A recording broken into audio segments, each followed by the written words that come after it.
Gujarat and now continues to work with the Prime Minister in the Union Council of Ministers. Despite all his stardom and celebrity status and being one of the youngest ministers in the Council of Ministers, I'm pleasantly surprised to know that he still cycles to the Parliament during the sessions. Ladies and gentlemen, join your hands and welcome our Honorable Minister, Shri Mansukh Mandavia ji. Sir, over to you. Thank you.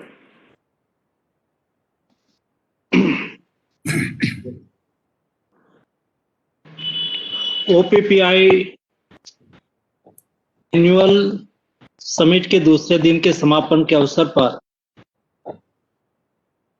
आप सभी मिलने का अवसर मिला, मुझे खुशी हुई। आप फार्मा सेक्टर में इंडस्ट्रीज के माध्यम से काम कर रहे हैं। मेरी दृष्टि से केवल इंडस्ट्रीज चलाना या तो बिजनेस करना इतना ही नहीं है।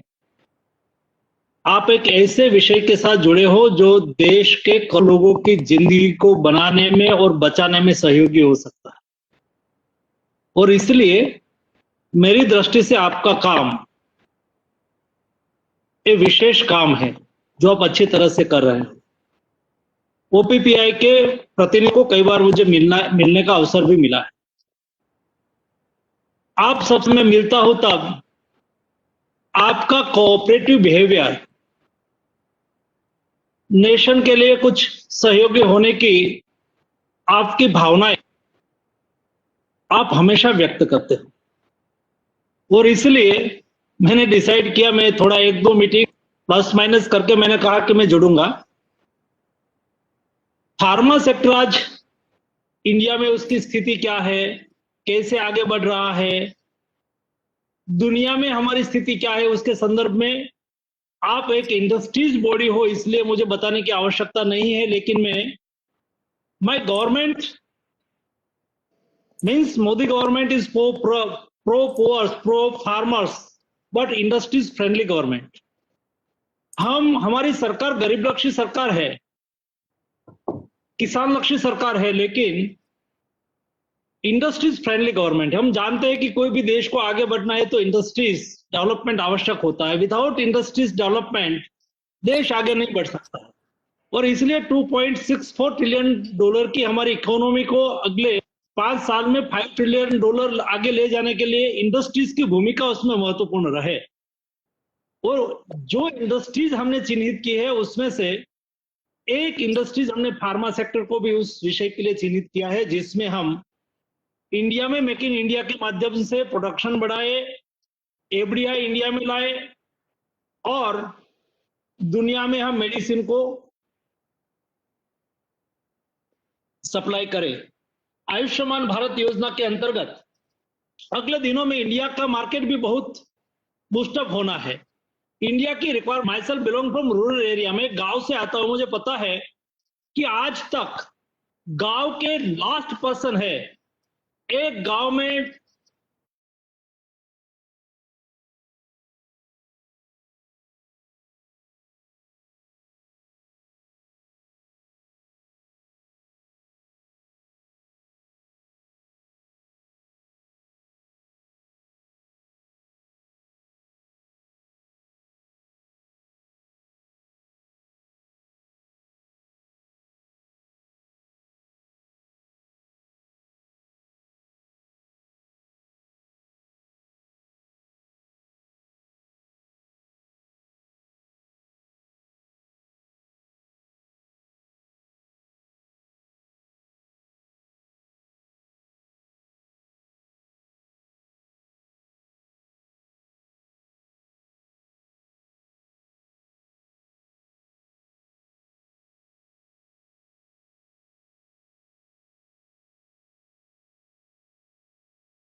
ट्रीटमेंट देना चाहिए, उसके लिए हमें वेट नहीं करना है, उसके लिए मुझे मेडिसिन की आवश्यकता है। तो अगले दिनों में हिंदुस्तान में भी, हिंदुस्तान कोई छोटा देश नहीं, 130 करोड़ का देश है, एक बहुत बड़ा मार्केट है। आप इंडस्ट्रीज के लिए इंडिया में ही एक बहुत बड़ा मार्केट अगले दिनों में एक्सेस हो रहा है, और मैं मानता हूं कि पर साल अगले 10 साल तक 10% दर से इंडिया में मार्केट एक्सेस होगा, 10% कंजप्शन बढ़ेगा, जो अगले दिनों में यहां इंडस्ट्रीज की आवश्यकताओं को पूरी करेगा। दूसरा, एक इंटरनेशनल मार्केट यहां मेक इन इंडिया के माध्यम से, ओपीपीआई के माध्यम से, जो आपकी कंपनी की यहां इंडस्ट्रीज है, यहां से आप दुनिया में भी एक्सपोर्ट कर पाएंगे।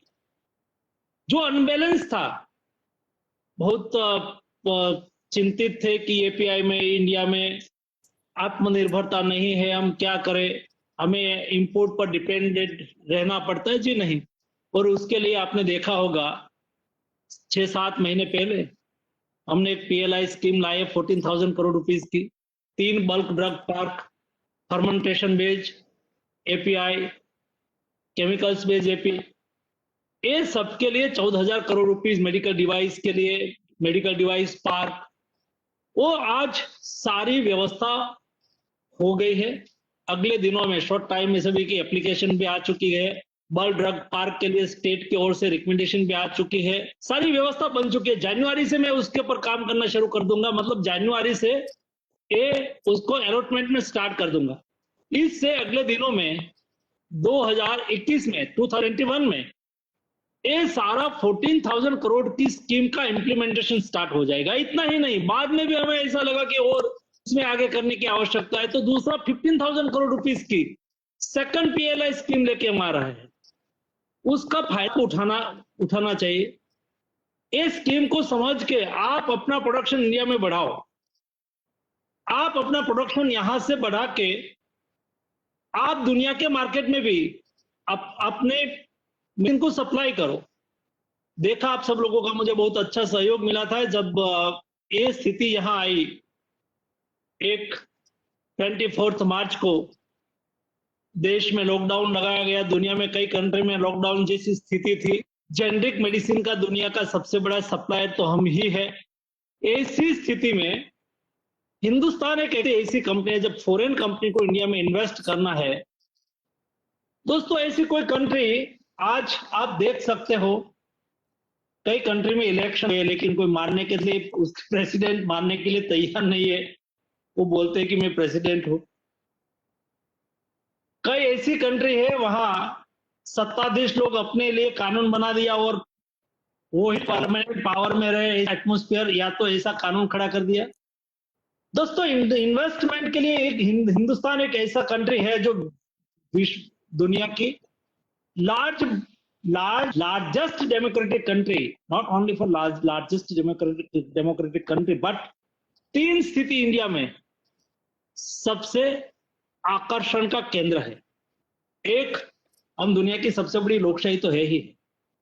दूसरा, हमारे यहाँ पावर ट्रांसफर बहुत इजी है। आप देखते हो इंडिया में, आज मेरी गवर्नमेंट में, कल कोई दूसरी गवर्नमेंट थी, हम पार्लियामेंट के फ्लोर पर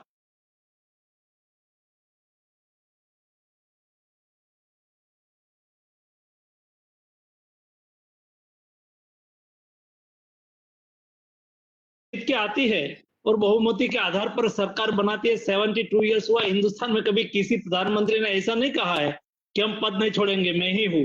ऐसा नहीं भाई, हम देश की जनता ने किसी को मैंडेट दिया है तो कोई पॉलिटिकल पार्टी आके सरकार बनाए, ये हिंदुस्तान की बहुत बड़ी विश्व के लिए उपलब्धि है।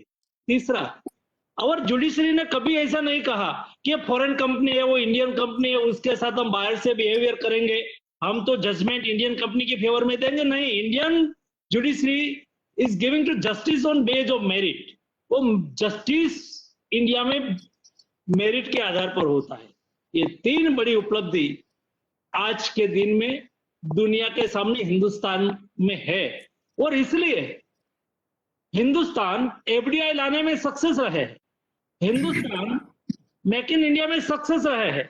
आत्मनिर्भर भारत उसका मतलब ये नहीं है कि हमने दुनिया के साथ रिश्ता रखना है।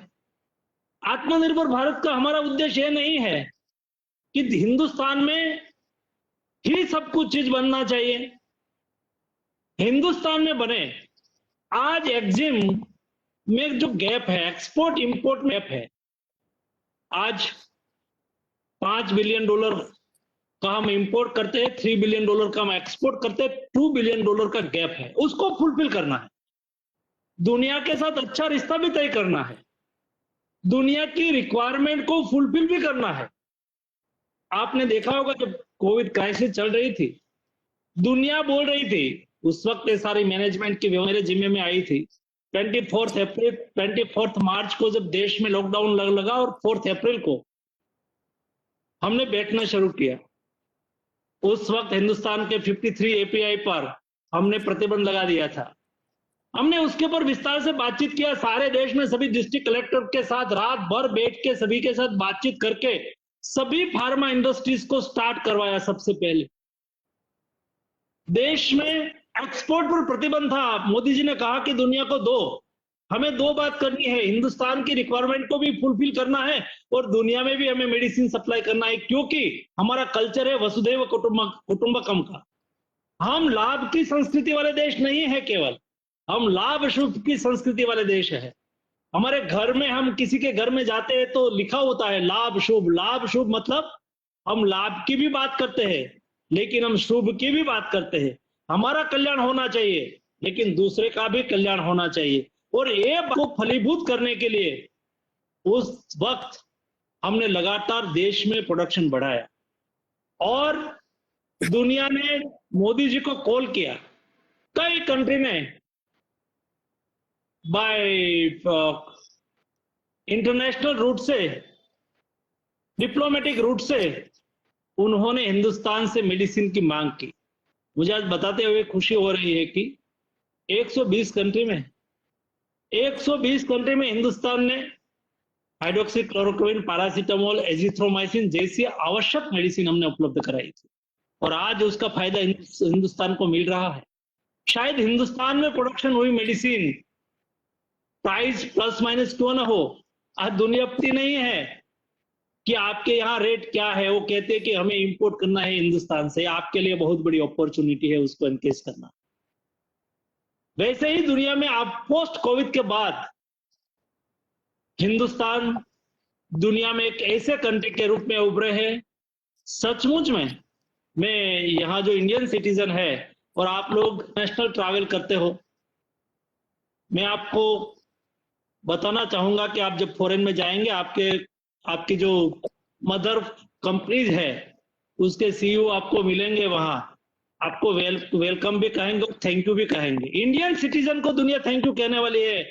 जब आप यूरोप का ट्रैवल करेंगे, अमेरिका का ट्रैवल करेंगे, वो कहेंगे कि जब हमारे देश मेडिकल क्राइसिस को सफर कर रहा था और कोविड चल रहा था, ऐसी स्थिति में हिंदुस्तान ने हमारे देश को मेडिसिन सप्लाई की थी। हिंदुस्तान में उस वक्त केवल एक ही प्लेन आते थे, एक काम के लिए ही प्लेन आते थे, वो मेडिसिन लेने के लिए आते थे। पर डे 4-5 कंट्री के प्लेन हिंदुस्तान में लैंड करते थे। ये आप सब लोगों के सहयोग से हो पाया है। ये हिंदुस्तान का एक ऐसा एफर्ट था जिसके माध्यम से दुनिया में हिंदुस्तान की सराहना हुई है और इसलिए अगले दिनों में हिंदुस्तान में बन रहे बल्क ड्रग पार्क, उसमें आपको प्रोडक्शन बढ़ाने का अवसर मिलेगा। डिवाइस सेक्टर में पीएलआई स्कीम का लाभ लेके हिंदुस्तान में मेडिकल डिवाइस के लिए बहुत बड़ी अपॉर्चुनिटी है, क्योंकि इंडिया अभी उसमें प्राइमरी स्टेज पे है, उसमें हमें आगे बढ़ना है। ये भी एक इन्वेस्टमेंट के लिए अपॉर्चुनिटी है, उसको भी आपको एनकेज करने का अवसर हिंदुस्तान से आपको मिलना है।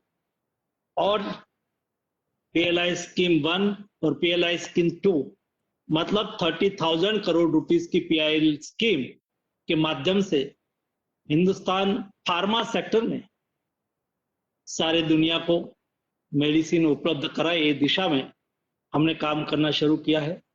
गवर्नमेंट की ओर से आपको जब भी आपके कोई भी इश्यू हो, इंडस्ट्रीज के संदर्भ में, प्रोडक्शन के संदर्भ में, ट्रेड के संदर्भ में, तो अवश्य हमारे सामने रखिए। हम ईमानदारी से कोशिश करेंगे कि इंडस्ट्रीज भी चलनी चाहिए और देश के गरीब लोगों को सस्ती दवा भी मिलनी चाहिए। ये दोनों व्यवस्थाओं को बैलेंस बना के हम आगे बढ़ रहे हैं। उसमें से ही आज जन औषधि की हमारी स्कीम निकली हुई है।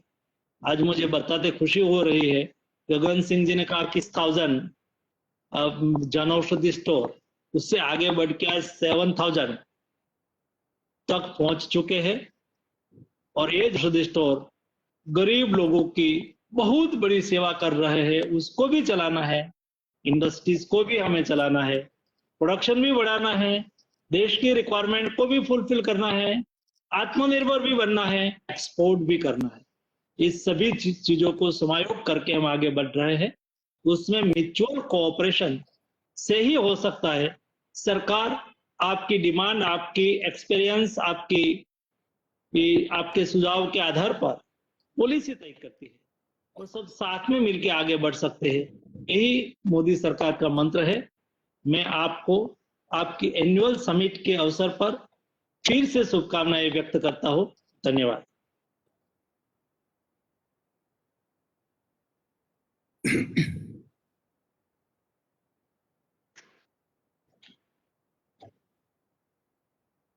Thank you. Thank you so much, respectable Honorable Minister Shri Mansukh Mandaviya ji.